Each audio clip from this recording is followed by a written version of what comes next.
Shalom saudara-saudara, hari ini kita akan belajar dari kisah perwira Romawi yang datang menghadap Yesus, meminta kesembuhan kepada Yesus untuk pembantunya yang sedang sakit keras. Kita banyak bisa belajar dari kisah ini, bagaimana seorang perwira Romawi yang bahkan bukan orang Israel, a non-believer, bukan orang percaya pada masa itu, bukan orang pilihan pada saat itu, tetapi bisa datang kepada Yesus dan menerima kesembuhan. Bukan hanya itu, bahkan Tuhan Yesus mengatakan, Alkitab mencatat bahwa ia adalah seorang yang memiliki iman yang sangat besar. Hanya 2 orang yang tercatat di dalam Alkitab yang memiliki iman yang sangat besar. Yang pertama adalah prajurit perwira Romawi ini, yang kedua adalah wanita Sirofenesia. Mari kita langsung masuk ke dalam kebenaran firman Tuhan. Saya percaya saudara akan diberkati oleh kisah ini. Kita buka di dalam Lukas 7, pasal 7, ayat 1 sampai ayat 10. Saya akan baca untuk saudara-saudara. Setelah Yesus selesai berbicara di depan orang banyak, masuklah ia ke Kapernaum. Di situ ada seorang perwira yang mempunyai seorang hamba yang sangat dihargainya, seorang pembantu yang sangat dikasihinya.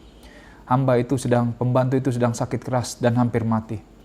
Ketika perwira itu mendengar tentang Yesus, ia menyuruh beberapa orang tua Yahudi kepadanya untuk meminta supaya ia datang dan menyembuhkan hambanya. Mereka datang kepada Yesus dan dengan sangat mereka meminta pertolongannya. Katanya, ia layak engkau tolong, sebab ia mengasihi bangsa kita dan dialah yang menanggung pembangunan rumah ibadat kami. Lalu Yesus pergi bersama-sama dengan mereka. Ketika ia tidak jauh lagi dari rumah perwira itu menyuruh sahabat-sahabatnya untuk mengatakan kepadanya, Tuan, janganlah bersusah-susah, sebab aku tidak layak menerima Tuan di depan rumahku. Sebab itu aku juga menganggap diriku tidak layak untuk datang kepadamu.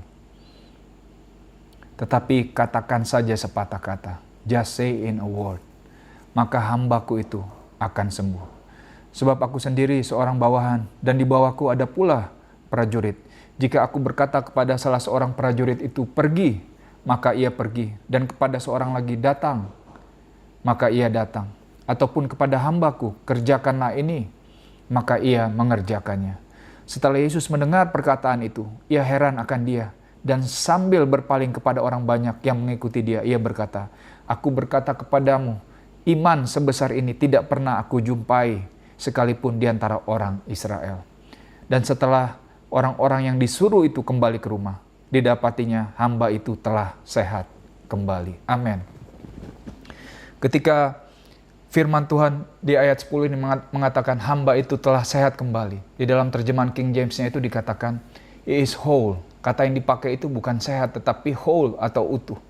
Prajurit Romawi ini hanya meminta kepada Yesus supaya hambanya itu disembuhkan saja. Di dalam ayat-ayat sebelumnya, prajurit ini meminta Tuhan Yesus supaya hamba itu disembuhkan saja. Ia tidak pernah meminta hambanya itu dibuat utuh, saudara-saudara. Tetapi karena imannya Tuhan Yesus katakan, hamba itu, pembantu itu menjadi utuh. Ada perbedaan antara menjadi sembuh dan menjadi utuh. Saya akan jelaskan apa perbedaannya nanti. Saya akan baca ulang dari awal, saudara-saudara. Ayat 1, setelah Yesus selesai berbicara di depan orang banyak, masuklah ia ke Kapernaum. Di situ ada seorang perwira yang mempunyai seorang hamba. Di Kapernaum ini, saudara-saudara, sebelum saya lanjutkan. Di Kapernaum ini terjadi beberapa mujizat. Rupanya Kapernaum ini salah satu tempat favorit bagi Tuhan Yesus untuk mengadakan mujizat.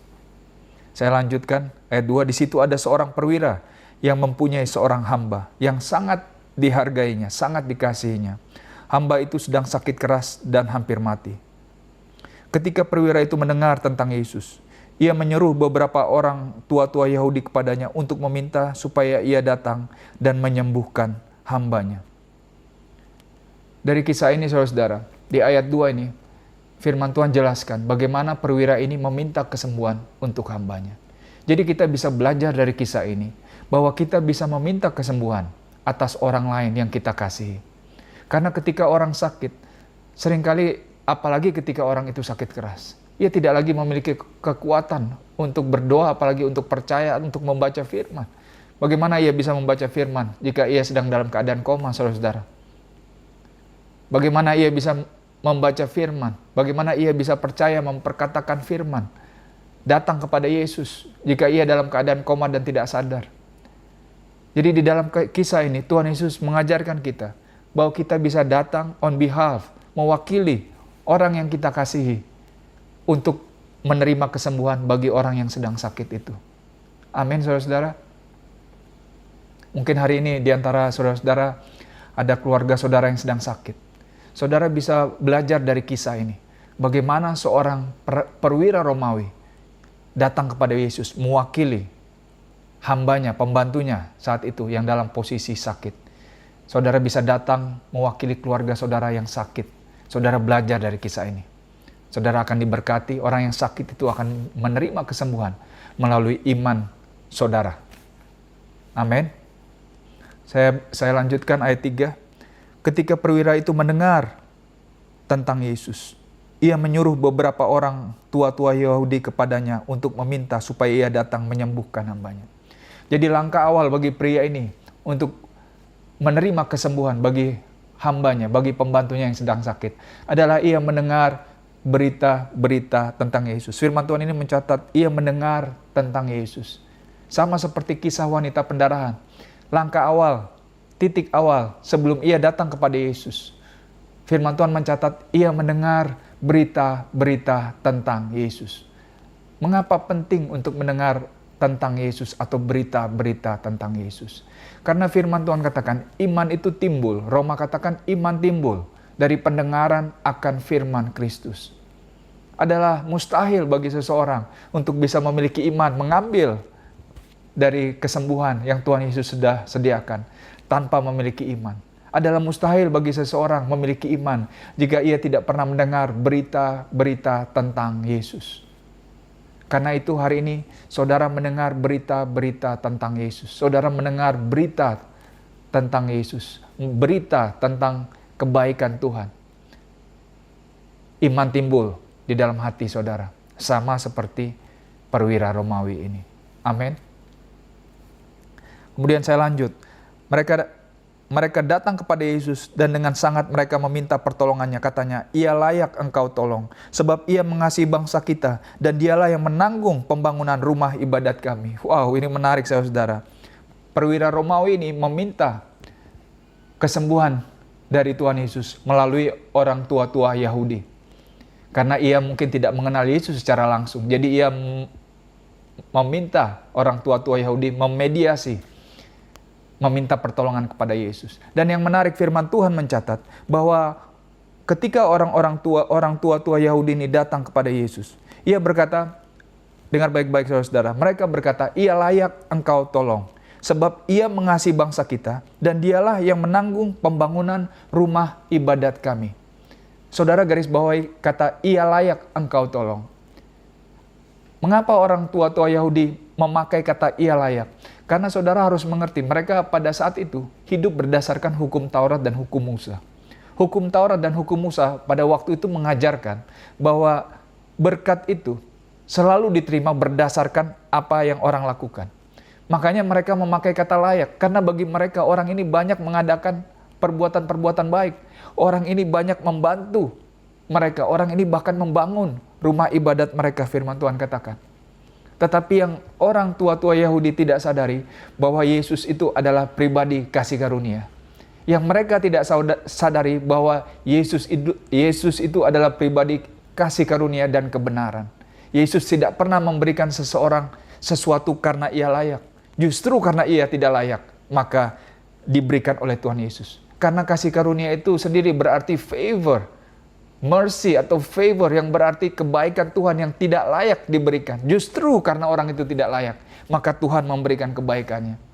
Tetapi orang tua-tua Yahudi waktu itu belum mengerti siapa Yesus yang ia datangi, yang mereka datangi. Mereka belum mengerti bahwa ia bukanlah hanya juru selamat, tetapi ia adalah pribadi kasih karunia. Yohanes katakan, hukum Taurat datang melalui Musa, tetapi kasih karunia dan kebenaran datang melalui Yesus Kristus. Amin. Kemudian saya lanjut di ayat 6. Lalu Yesus pergi bersama-sama dengan mereka. Ketika ia tidak jauh lagi dari rumah perwira itu menyuruh sahabat-sahabatnya untuk mengatakan kepadanya, "Tuan, janganlah bersusah-susah, sebab aku tidak layak menerima Tuhan di dalam rumahku." Bukankah ini menarik, saudara-saudara? Di ayat 6 ini dikatakan, lalu Yesus pergi bersama-sama dengan mereka. Walaupun Yesus tahu, orang tua-tua Yahudi, tadi saya sudah jelaskan, mereka meminta Yesus datang, menolong perwira Romawi itu, sebab ia layak. Walaupun Tuhan Yesus tahu bahwa ia datang bukan karena perwira itu layak. Ia datang karena dia adalah pribadi kasih karunia. Yang menarik adalah walaupun orang tua-tua Yahudi ini belum mengerti kebenaran akan siapa Yesus Kristus Tuhan itu. Tetapi Tuhan Yesus tetap datang mau menyembuhkan, melayani perwira Romawi ini. Bukankah ini menarik, saudara-saudara? Itu menunjukkan hati seorang Yesus Kristus Tuhan. Mungkin juga saudara hari ini, saudara tidak banyak mengerti kebenaran firman Tuhan. Sama seperti orang tua-tua Yahudi saat itu. Walaupun mereka mengerti tentang hukum Taurat dan hukum Musa, tetapi mereka belum mengenal siapa Yesus Kristus Tuhan. Saudara bisa datang kepada Yesus, dan Tuhan Yesus akan tetap datang melayani saudara, bahkan menyembuhkan saudara. Amin. Dan saudara harus ingat, perwira Romawi yang datang, yang meminta supaya Tuhan Yesus datang menyembuhkan pembantunya. Ia ini bukanlah orang Israel. Ia bukanlah seorang percaya, bukanlah orang pilihan saat itu, saudara-saudara. Tetapi Tuhan Yesus tetap mau datang melayani dia. Wow, saya suka sekali bagaimana Tuhan Yesus memiliki hati. Bahkan untuk orang-orang yang belum diselamatkan, untuk orang-orang yang bukan orang pilihan. Begitu juga dengan saudara. Mungkin hari ini saudara belum menerima Yesus Kristus sebagai Tuhan. Tetapi ketika saudara datang kepada dia untuk meminta kesembuhan, sama seperti perwira Romawi ini, Tuhan Yesus akan datang kepada saudara, melayani saudara. Bahkan ketika saudara datang dengan iman, mempercayakan perkataannya, saudara akan menerima kesembuhan. Amin. Kemudian saya lanjutkan. Saya ulangi ayat 6. Lalu Yesus pergi bersama-sama dengan mereka. Ketika ia tidak jauh lagi dari rumah perwira itu menyuruh sahabat-sahabatnya untuk mengatakan kepadanya, "Tuan, janganlah bersusah-susah, sebab aku tidak layak menerima Tuhan di dalam rumahku." Wow, saya suka sekali ini, saudara-saudara. Firman Tuhan mencatat, ia berkata perwira Romawi ini berkata, ia tidak layak. Tuhan, jangan bersusah-susah, sebab saya tidak layak. Wow, Tuhan Yesus sangat senang sekali mendengar hal semacam itu. Kenapa? Karena ia adalah pribadi kasih karunia. Waktu ada seorang yang berkata, "Tuhan, jangan datang sebab aku tidak layak," Tuhan Yesus sangat disenangkan. Mengapa? Karena kasih karunia itu diberikan untuk orang-orang yang tidak layak, saudara-saudara. Ketika saudara layak untuk menerimanya, itu bukanlah kasih karunia. Itu adalah pemberian. Itu adalah upah dari apa yang saudara lakukan. Tetapi ketika saudara menerima sesuatu yang saudara tidak layak, itu yang disebut favor. Kasih karunia diberikan karena saudara tidak layak. Justru karena saudara tidak layak, saudara diberikan kasih karunia-Nya. Amin. Dan ayat 7 berkata, "Sebab itu aku juga menganggap diriku tidak layak untuk datang kepadamu." Wow, tetapi katakan saja sepatah kata. Wah, saya suka sekali nih. Ia berkata, "Just say in a word." Di dalam terjemahan King James-nya. Berfirman saja. Berfirman satu kata saja. Maka hambaku akan sembuh. Wow, ini dahsyat sekali, saudara-saudara. Kita banyak bisa belajar dari firman Tuhan ini. Mengapa? Karena hari ini saudara dan saya yang sudah diselamatkan oleh Tuhan Yesus, yang sudah ditebus oleh Tuhan Yesus. Saudara dan saya memiliki satu buku yang bernama Alkitab, yang berisi ribuan kata-kata Tuhan. Dan saudara walaupun memiliki ribuan kata-kata Tuhan, tetapi saudara masih juga banyak daripada kita belum menerima kesembuhan. Tetapi prajurit perwira Romawi ini, dia hanya berkata, dia hanya meminta, "Just say in a word." Berfirman satu kata saja, itu sudah cukup. Rupanya bagi perwira Romawi ini, satu kata dari Tuhan Yesus itu sangat berkuasa. Dan dia cukup memegang satu kata saja. Dia tahu bahwa hambanya akan sembuh. Wow, ini luar biasa, saudara-saudara. Kita bisa belajar dari kisah ini. Ayat 8 saya lanjut, sebab aku sendiri seorang bawahan dan di bawahku ada pula prajurit. Jika aku berkata kepada salah seorang prajurit itu pergi, maka ia pergi, dan kepada seorang lagi datang, maka ia datang. Ataupun kepada hambaku ini, kerjakanlah ini, maka ia mengerjakannya. Perwira Romawi ini mengerti akan otoritas. Dia mengerti akan kuasa. Dia tahu bahwa Tuhan Yesus adalah Tuhan yang penuh kuasa. Dan tahukah saudara-saudara, di dalam kitab Efesus katakan, Efesus pasal 1 katakan, kuasa yang membangkitkan Tuhan Yesus dari antara orang mati, kuasa yang membangkitkan Yesus dari antara orang mati, itu sudah diberikan kepada saudara dan saya yang sudah percaya di dalam Kristus. Jadi kuasa sekarang yang Tuhan Yesus miliki, yang diminta oleh perwira Romawi ini untuk menyembuhkan bujangnya yang sakit, pembantunya yang sakit. Kuasa itu sekarang sudah ada di dalam saudara dan saya. Kuasa yang menyembuhkan itu sudah ada di dalam saudara dan saya. Jika perwira Romawi ini masih meminta kuasa itu untuk diberikan kepada dia, bayangkan sekarang kita sudah memiliki kuasa itu di dalam diri kita, saudara-saudara. Amin. Tapi saya tidak akan membahas tentang kuasa yang membangkitkan Tuhan Yesus dari antara orang mati yang sudah diberikan kepada kita. Lain kali saya akan membahasnya. Hari ini saya akan fokus bagaimana perwira Romawi ini bisa menerima. Tetapi saya hanya mau menjelaskan kepada saudara-saudara, membagikan kepada saudara-saudara bahwa kuasa yang diminta, kuasa kesembuhan yang diminta oleh perwira Romawi ini supaya turun atas bujangnya yang sedang sakit. Kuasa itu sudah kita miliki. Kuasa itu sudah diberikan kepada kita, saudara-saudara. Amin. Saya lanjutkan ayat 9. Setelah Yesus mendengar perkataan itu, ia heran akan dia. Dan sambil berpaling kepada orang banyak yang mengikuti dia, ia berkata, aku berkata kepadamu, iman sebesar ini tidak pernah aku jumpai sekalipun di antara orang Israel. Wow. Hanya 2 orang yang Tuhan Yesus katakan memiliki iman yang besar di dalam Alkitab, saudara-saudara. Alkitab mencatat. Yang pertama adalah perwira Romawi ini, yang kedua adalah wanita Sirofenisia. Yang menarik dari 2 orang ini, mereka sama-sama bukan orang pilihan. Mereka sama-sama bukan orang Israel. Bahkan Tuhan Yesus tidak pernah menyebut 1 dari 12 murid yang selalu ikut pelayanan bersama dia, dikatakan memiliki iman yang besar. Tetapi perwira Romawi ini dan wanita Sirofenisia itu dikatakan mereka memiliki iman yang besar. Amin, saudara-saudara. Apa rahasia perwira Romawi ini? Mengapa Tuhan Yesus menyebut perwira Romawi ini memiliki iman yang besar? Karena kita banyak yang kita bisa belajar dari perwira Romawi ini. Karena jika perwira Romawi ini bisa menerima kesembuhan untuk bujang yang sedang sakit, hari ini kita juga bisa menerima kesembuhan untuk keluarga kita yang sedang sakit, saudara-saudara. Saya percaya alasan Tuhan Yesus menyebut perwira Romawi ini memiliki iman yang besar. Karena di ayat-ayat sebelumnya, ia berkata kepada Tuhan Yesus, just say in a word, berfirman satu kata saja, maka ia akan sembuh. Tuhan Yesus mengatakan perwira ini memiliki iman yang besar, karena ia memiliki iman atas perkataan Tuhan, saudara-saudara. Ia berkata, Tuhan, berkata satu kata saja, berfirman satu kata saja, bujang saya akan sembuh. Ia memiliki kepercayaan yang sangat besar atas perkataan Tuhan. Itu alasan Tuhan Yesus berkata imannya sangat besar.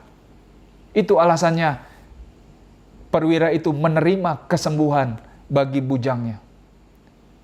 Sekarang saudara-saudara, dengar baik-baik. Jika perwira Romawi ini hanya memiliki iman atas satu perkataan Tuhan atau satu kalimat dari Tuhan.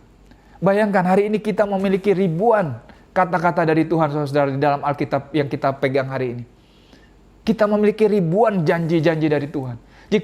Jika perwira Romawi ini cukup mempercayai satu saja, satu kata saja, satu kalimat saja untuk menerima kesembuhan bagi bujangnya yang sedang sakit. Apalagi kita hari ini, saudara-saudara, kita memiliki lebih dari satu firman-firman tentang kesembuhan.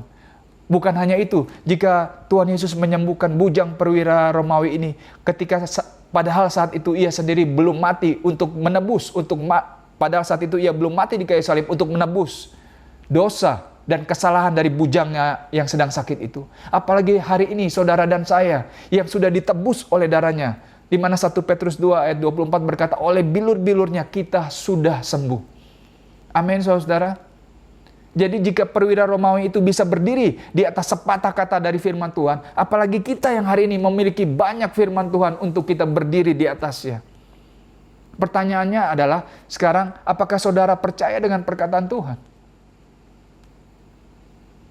Karena yang membuat perwira Romawi ini disebut besar imannya, karena ia percaya akan perkataan Tuhan. Bahkan satu kata saja ia percaya, ya saudara-saudara. Bagaimana dengan saudara dan saya hari ini? Percayakah saudara perkataan firman Tuhan yang saudara sedang pegang, yang sedang saudara baca, yang tiap hari saudara baca? Jika saudara mempercayai, saudara bisa mempercayai perkataan Tuhan Yesus sama seperti perwira Romawi itu. Percayalah saudara, kesembuhan itu juga menjadi milik saudara dan saya. Karena Tuhan Yesus itu, firman Tuhan berkata, ia tetap sama dulu, sekarang, dan selamanya. Jika 2000 tahun yang lalu ada seorang perwira Romawi yang dicatat oleh Alkitab memiliki iman yang besar karena hanya mempercayai satu kata saja dari Tuhan. Begitu juga hari ini kita yang bisa mempercayai perkataan Tuhan. Kita pun bisa memiliki iman yang besar. Kita pun juga bisa menerima kesembuhan bagi diri kita, juga bagi keluarga kita yang sedang sakit. Amin, saudara-saudara. Wow, firman Tuhan hari ini yang sedang kita diskusikan, yang sedang kita pelajari sangat luar biasa. Saya berdoa saudara-saudara diberkati oleh firman hari ini. Saya akan lanjut ke ayat 10, di ayat terakhir. Dan setelah orang-orang yang disuruh itu kembali ke rumah, didapatinya hamba itu telah sehat kembali. Sebelum saya lanjut ayat 10, saudara, saya akan menjelaskan sedikit tentang ayat 9. Perwira ini hanya menerima perkataan. Saudara-saudara, ketika perwira ini menerima perkataan Tuhan, sadarkah kita bahwa perwira ini tidak menerima perkataan Tuhan Yesus secara langsung? Tuhan tidak pernah memperkatakan secara langsung kepada perwira itu. Ia hanya mendengar melalui orang-orangnya. Firman Tuhan mengatakan, firman Tuhan mencatat, ia mengirim orang-orangnya untuk berbicara kepada Yesus. Ketika Tuhan Yesus berbicara kepada orang-orangnya, orang-orangnya menyampaikan pesan itu kepada perwira itu. Tuhan Yesus tidak pernah berkata langsung kepada perwira itu, tetapi ia bisa mempercayai perkataan Tuhan. Bukankah itu luar biasa? Apalagi saudara dan saya hari ini, kita memiliki firman. Yohanes 1 katakan, pada mulanya adalah firman. Kemudian ayat 14 katakan, firman itu menjadi manusia. Firman ini adalah pribadi Yesus sendiri. Waktu kita membaca firman Tuhan hari ini, perkataan Tuhan hari ini, Tuhan Yesus sedang berbicara langsung kepada kita, saudara-saudara, melalui firman-Nya. Karena firman ini adalah pribadinya sendiri. Jika waktu itu perwira itu hanya mendengar melalui orang-orangnya perkataan Tuhan, bisa menerima kesembuhan, bisa dikatakan memiliki iman yang besar. Apalagi saudara dan saya hari ini, yang dimana hari ini Tuhan Yesus berbicara langsung kepada kita melalui firman. Amin. Wow. Ayat 10, saya ulang lagi. Dan setelah orang-orang yang disuruh itu kembali ke rumah, didapatinya hamba itu telah sehat kembali. Kata sehat kembali di dalam terjemahan King James yang menjadi whole. Padahal di ayat 3 dikatakan, ia meminta Tuhan Yesus supaya datang untuk menyembuhkan. Ia hanya meminta Tuhan Yesus datang untuk menyembuhkan bujangnya. Jadi saudara harus sadar, ketika seorang sakit, hanya Alkitab tidak mencatat apa yang membuat bujangnya itu sakit sehingga hampir mati. Tetapi ketika seorang sakit, orang tidak sakit begitu saja, saudara. Apalagi ketika orang sakit hampir mati. Ada bagian tubuh yang harus rusak terlebih dahulu. Ada organ-organ tubuh yang harus rusak terlebih dahulu sehingga orang sakit kemudian hampir mati. Ketika dikatakan ia hampir mati, berarti ada suatu organ di dalam tubuh bujangnya itu yang memiliki kerusakan yang sangat parah. Ketika perwira itu meminta Tuhan Yesus datang untuk menyembuhkan dia. Dia hanya meminta supaya bujangnya itu disembuhkan. Tetapi yang ia tidak sadari, ketika ia percaya akan perkataan Tuhan, Tuhan Yesus berkata, bujangnya itu telah menjadi utuh. Apa yang dimaksud dengan utuh? Apa bedanya sembuh dan utuh? Ketika Tuhan Yesus berkata bujangnya utuh, yang terjadi adalah saudara-saudara, organ tubuh yang rusak tadi, yang menyebabkan bujangnya itu hampir mati, itu dibaharui kembali oleh Tuhan. Itu yang dimaksud dengan utuh. Karena seseorang bisa saja sembuh dari sakitnya, tetapi organnya itu masih tetap rusak. Saudara-saudara mengerti maksud saya? Seseorang bisa, ketika wanita pendarahan itu berhenti pendarahannya, ia sembuh dari pendarahannya, tetapi ia belum menjadi utuh. Yang terjadi adalah dia menerima langkah-langkah awal dari kesembuhannya. Ia menerima tahap-tahap awal dari kesembuhannya, yaitu pendarahannya berhenti. Tetapi organ tubuh yang rusak, yang mengakibatkan pendarahan itu masih tetap rusak. Kemudian ketika Tuhan Yesus menjadi karena imannya, Tuhan Yesus berkata, kamu menjadi utuh. Kata yang sama Tuhan Yesus katakan kepada perwira Romawi yang bujangnya ini sakit. Dikatakan ia sudah menjadi utuh, bujangnya itu sudah menjadi utuh kembali. Yang terjadi adalah organ tubuh yang rusak di dalam wanita pendarahan itu dibaharui kembali. Sehingga bukan hanya pendarahannya berhenti, tetapi organ tubuhnya juga dibaharui kembali. Dibuat baru kembali oleh Tuhan Yesus. Begitu juga dengan perwira Romawi ini. Waktu bujangnya itu sakit, keras, apapun organ tubuh yang mengakibatkan ia hampir mati. Itu bukan hanya sakitnya, kesakitannya itu disembuhkan, tetapi organnya itu dibuat baru kembali. Itu yang dimaksud Tuhan Yesus, ia sudah menjadi utuh, sehat kembali. Amin, saudara-saudara. Begitu juga saudara dan saya hari ini. Ketika saudara datang kepada iman, datang dengan iman kepada Tuhan Yesus. Saudara mendengar berita-berita tentang Yesus. Kemudian iman timbul di dalam hati saudara. Saudara datang kepada Yesus. Saudara datang kepada Yesus, meminta, menghadap dia, datang kepada pribadi kasih karunia. Seperti prajurit Romawi ini, ia berkata, aku tidak layak Tuhan. Dia tahu bahwa dia orang berdosa, ia tidak layak datang kepada Tuhan. Saudara datang sebagai orang-orang yang sudah dibenarkan, karena saudara adalah orang-orang yang ketika saudara dibenarkan, saudara menerima kelimpahan kasih karunia dan anugerah kebenaran. Jika perwira Romawi ini yang pada saat itu tidak layak, bisa datang kepada Yesus dan menerima kesembuhan bagi bujangnya. Apalagi saudara dan saya hari ini yang menerima kelimpahan kasih karunia dan anugerah kebenaran. Perwira itu hanya meminta kasih karunia kepadanya. Tetapi kita sekarang sudah menerima kelimpahan kasih karunia. Maka kita juga hari ini datang menghadap Yesus. Dengan iman kita mengambil kesembuhan yang sudah Ia sediakan. Bukan hanya buat diri kita sendiri, kita bisa berdiri atas keluarga kita yang sedang sakit. Amin, saudara-saudara. Saya berdoa saudara-saudara diberkati oleh firman Tuhan hari ini. Saya berdoa saudara-saudara menerima roh hikmat, roh pewahyuan untuk bisa menerima kebenaran firman Tuhan hari ini. Dan saya berdoa saudara-saudara disembuhkan, menerima manifestasi kesembuhan bagi sakit saudara, bukan hanya sakit saudara, tetapi bagi keluarga saudara yang sedang sakit. Hari ini kita, saudara dan saya, bisa berdiri di atas kebenaran firman Tuhan bagi anggota keluarga yang sedang sakit. Amin, saudara. Tuhan Yesus mengasihi saudara semua. God bless you all. Sampai jumpa di lain waktu.